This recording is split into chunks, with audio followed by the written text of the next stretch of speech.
اهلا بيكم معانا مرة تانية. بنكمل هنا اسئلتنا في الاملي اكزامينيشن. عندي هنا حالة 22 year old male presents للتروما باي with 6 centimeter laceration in his right forearm after punching through a window. المهم هو دخل ايه والعملية وقصة، وفي الاخر بيسأل ايه سؤال بسيط قوي. Your intern asks you the mechanism of action of local anesthesia. What would you tell him؟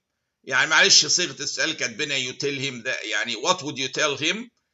هو سألك الانتر ازاي الايه اللوكال انستيزيا دي بتشتغل. هي اللوكال انستيزيا بتشتغل غالبا، الانفلتريشن بتاع اللوكال انستيزيا بيشتغل بطريقة سيمبل جدا.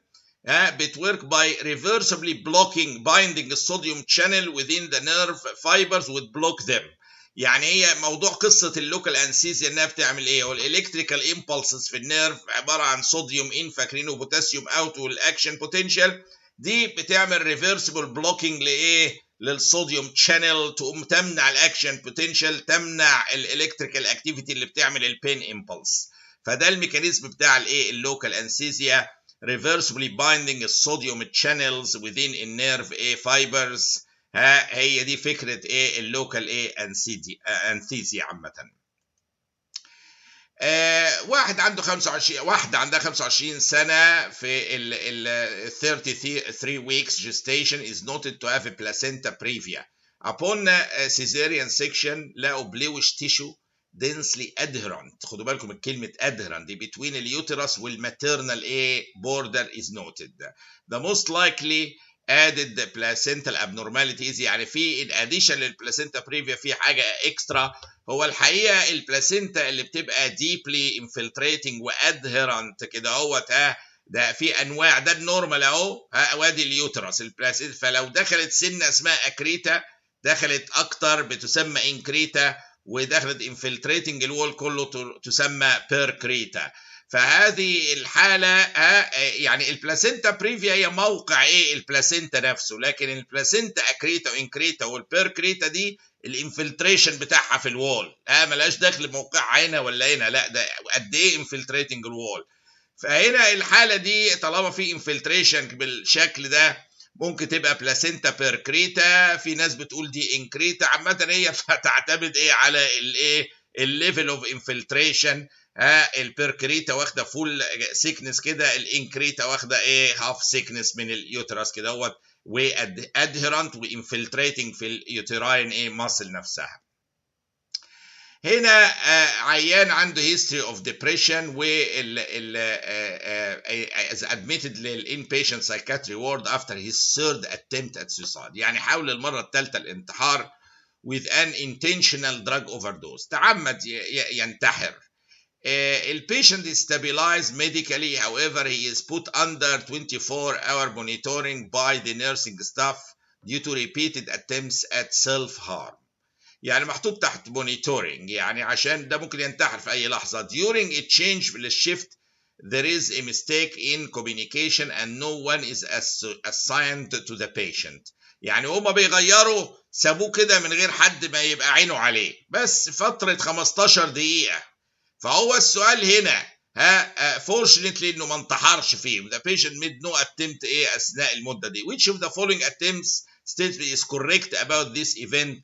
هنا الحقيقه بنعتبرها دي حاجه اسمها نير ميس، اللي هو العيان كان يفقد نتيجه الغلطه دي and should be reported immediately للهوسبيتال.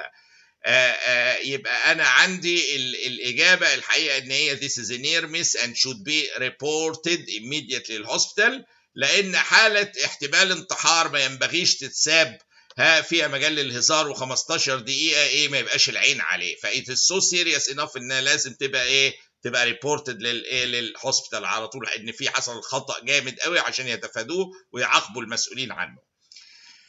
سيرم صوديوم ليفل ان هايبوتونيك ديهايدريشن كام؟ هو شوفوا النورمال سيرم صوديوم من 135 ل 145 ملي ايكويفالنت بير لتر. فهو هنا الاجابه انه اقل من 130 هي اللي بتعتبر هايبوتونيك ديهايدريشن. طالما النورمال 135 يبقى اقل من 130 بنعتبره هايبوتونيك ديهايدريشن.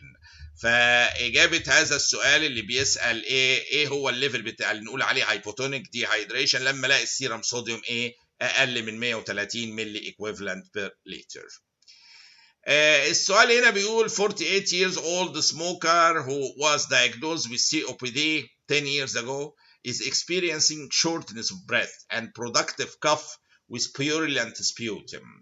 These episodes have become more frequent with the last few years. يعني بدأت تزيد عليه. What is the best management if the chest X-ray shows a pneumothorax حوالي 2.5 سنتيمتر rim of air and no mediastinal shift.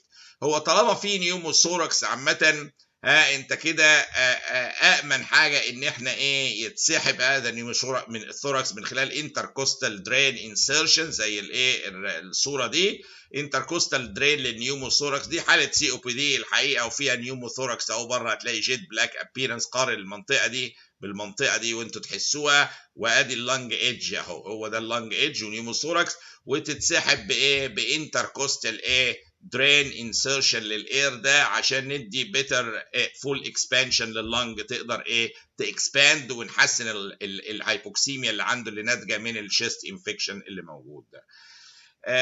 وهنا ننتقل للسؤال القادم باذن الله. شكرا.